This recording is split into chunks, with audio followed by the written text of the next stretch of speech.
took me nearly 10 years to bring the first book to the world, The Enlightened Authentic Self. And this second book, it literally manifested from the divine region. It literally just downpoured all of it together. And this is why it came so fast in a matter of a year. What took time is more of the actual editing, actual manual labor required to do the work. But the knowledge, the divine vidya, all these attunements, everything came in a matter of no time, beyond time. So this book has, we may say, literally descended from the divine region. And the only time it took is to manifest it and print into the actual paper and getting it all together as it needs to be formatted for release as a book. There are so many divine blessings of so many more divine beings who are working with us. As I mentioned, there are multiple divine lineages, and we have established now our unique path. Within the divine, everybody is one. There is no separation at all, not a single atom of imperfection or separation. It is absolute brotherhood, sisterhood, if we can call it so.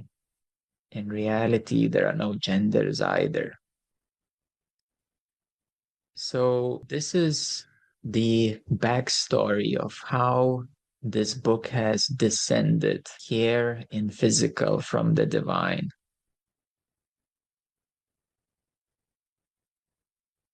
And this book, Soul Liberation and Divine Cosmology, it is available now in a printed edition as paperback, as hardcover, and as electronic version as Kindle. To my surprise as well, when I started working on this book, I thought that probably it will come to about 200 pages something. Maybe it will be quite smaller than the first book. That was my original intention, but as time went by, month by month, all these important topics were coming by and people were asking questions. And I'm grateful for your questions, for your need of clarification. So I brought extra topics to explain more things that are of your interest. And as a final book, it came to be 383 pages. It came to be nearly 40 pages bigger than the first one. So that was also very surprising that this volume came in such a beautiful harmony all together. So this book answers some key questions. What is divine path? And one of the key paragraphs goes that many spiritual paths exist, but not all lead to the true and pure divine regions. Beyond our local universe, Brahmanda, beyond the effulgent bliss of Lord Brahm, which is known as awareness, the level of consciousness, and even beyond the vast expanse of 700 quadrillion higher Brahmanda universes. This book comes with the key quote, "O dear soul, receive this divine grace. A treasure is found by those who recognize a diamond on a pebble road." So this is a divine grace to your soul. And this treasure is found by those who have discernment, for those souls who are ready to receive this divine grace. The key questions, or we call them the spiritual gems that this book brings forth, are: what is complete soul liberation? Demystifying yogic cosmology, revealing who was the primal Sadguru in the world, explaining the creation of duality and the creation of the mind. How was duality created? How was the mind created?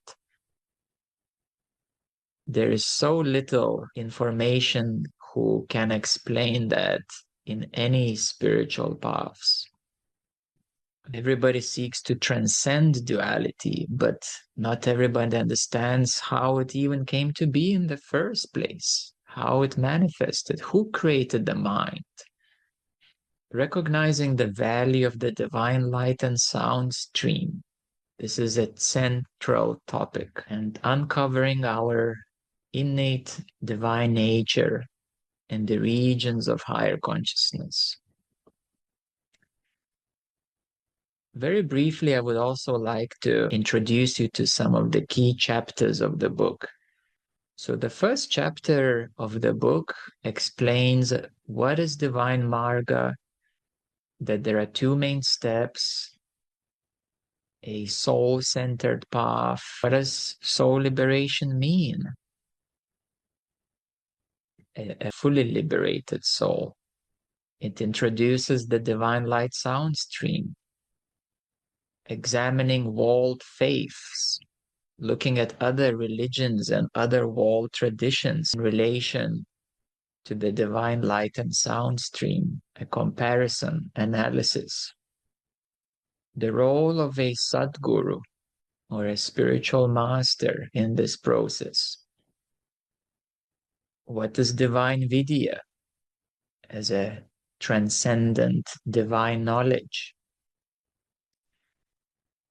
We look at more deeply what is the nature of the soul, how the souls were brought to life, where were they born, how they were brought, and by whom and where, who created the mind and duality.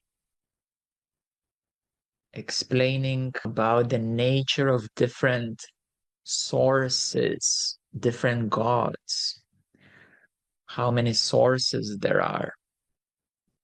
And chapter 2 dives deeply into the divine cosmology. So the whole chapter is dedicated to explain the gods of creation in hierarchical order and the planes of existence, divine cosmology. So in the book, we go one by one, each plane with the relevant mantra and the attunement of sound, more details that were either not released in public before or were released in some of the past retreats that we held. Chapter 3 goes to explain about the primal Sadguru in the world. That in Sat Yuga, he was known as Gyani, Satsukrit, in Treta Yuga as Maninder, in Dvapara Yuga as Karuna, and in the Kali Yuga, the current age, as the Kabir. Very beautiful. This chapter is so beautiful that it includes Kabir's treasure. It's a very little known knowledge, because if you try to look up online for Kabir works, you will only find references to his poems, like Rumi. But poems are only the tip of the iceberg of the treasure of Sant Kabir Das. So here we overview the treasure of Kabir, including his influence of Guru Nanak and his spiritual lineage. Chapter 4 goes a bit into a more challenging topic, into the rougher seas, about the nature of Lord Brahm or Kal Niranjan, how he fell from grace.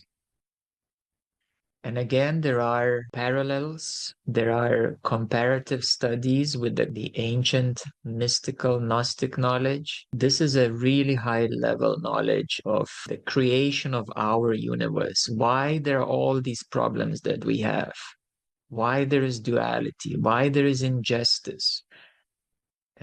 We need to see big picture to be able to answer these ultimate questions that people ask. Why, if God is all loving, why there is injustice?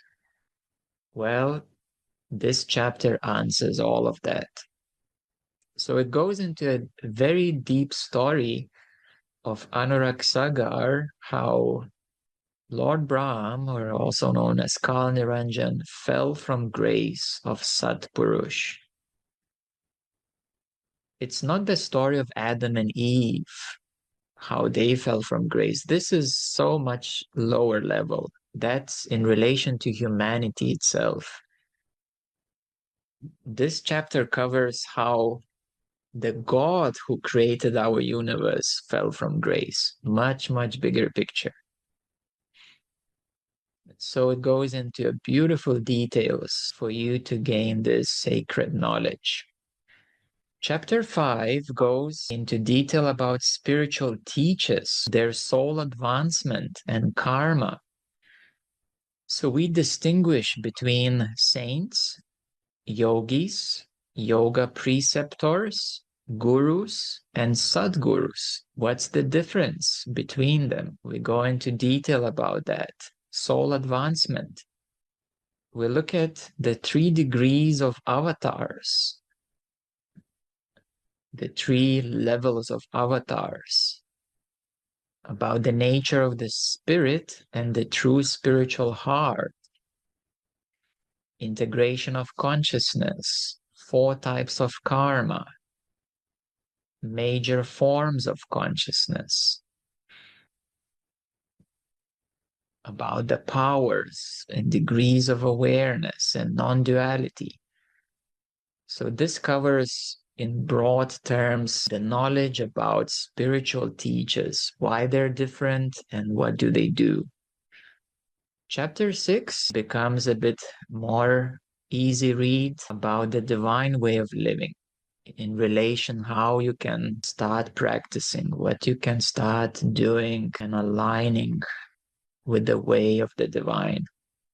And finishing chapter 7 is more of a nirguna bhakti approach of the cultivation of love for the formless God supreme.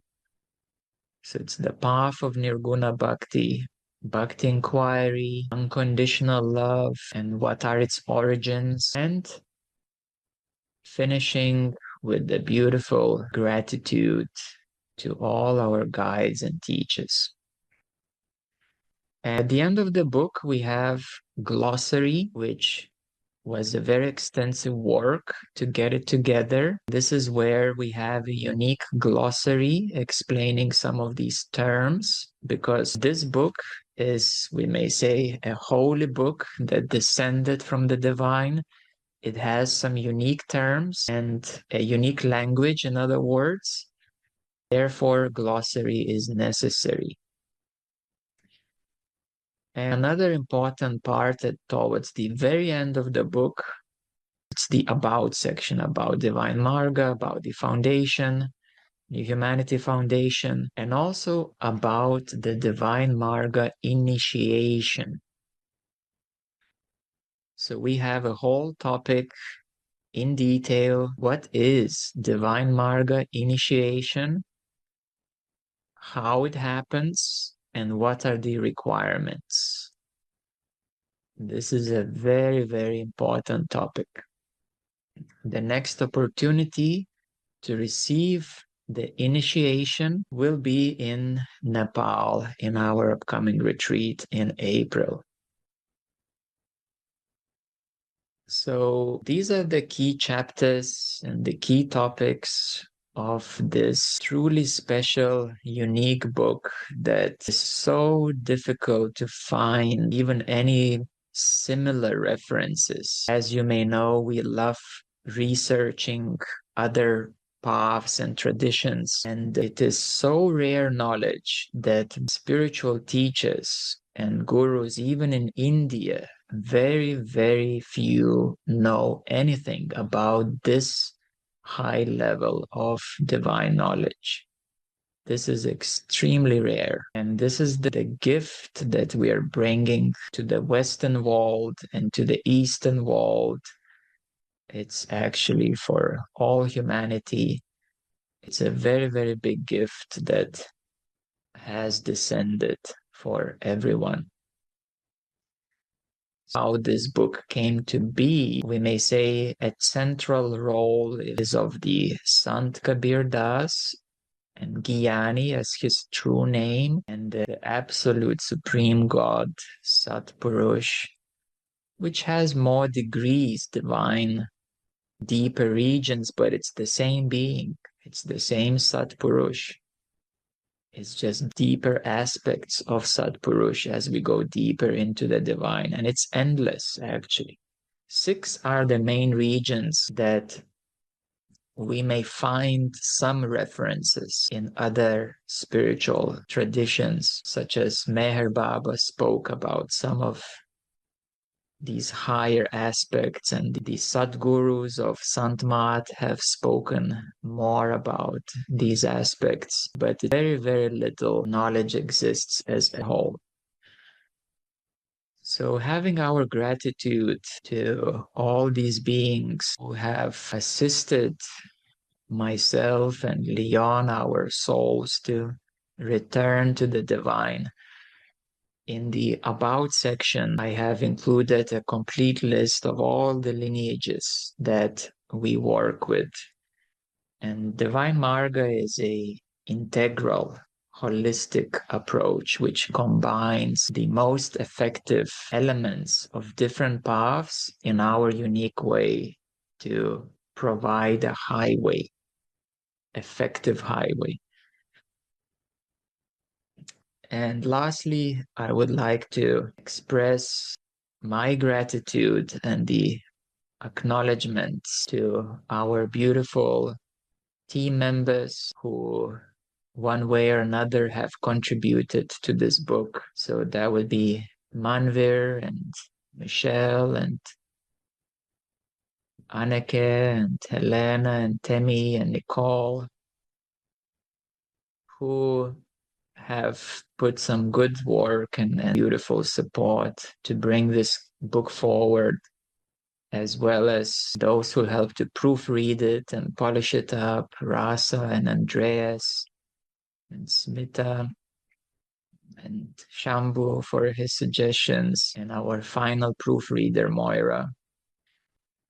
And as well, of course, my deepest love to my own parents who brought me into this physical world, this form for the soul to inhabit. And really, the biggest gratitude is to, of course, to Leon, my beloved one, who has assisted immensely with this work, and countless conversations and beautiful meditations together, which have brought beautiful quality to this book. And gratitude to all of you as well for all your questions and for your presence and participation, because everything together made it happen. So thank you all with much love, and may this book be a blessing to all of you and to all of you with whom you will share it, and to many, many other souls who have been waiting for this moment to come. Because as we may realize that a soul takes 4,800,000 life forms until it matures for the beginning of the spiritual path of awakening. So the soul has to go through 8,400,000 life forms until it inhabits a human form who begins to be ready for a spiritual path. And there you are, those few of humanity who are embracing the highest spiritual path. So your souls are those rare ones who are ready for this, who have been waiting a long time for this. In a large sense, it's not about numbers, how many, because as Hazur Baba Sawan Singh said, that rather than having tens of thousands of interested, curious people about what I teach, I'd rather have a few souls who are truly ready to walk the path all the way, because those are truly just a few who are ready to embrace this, who are mature enough.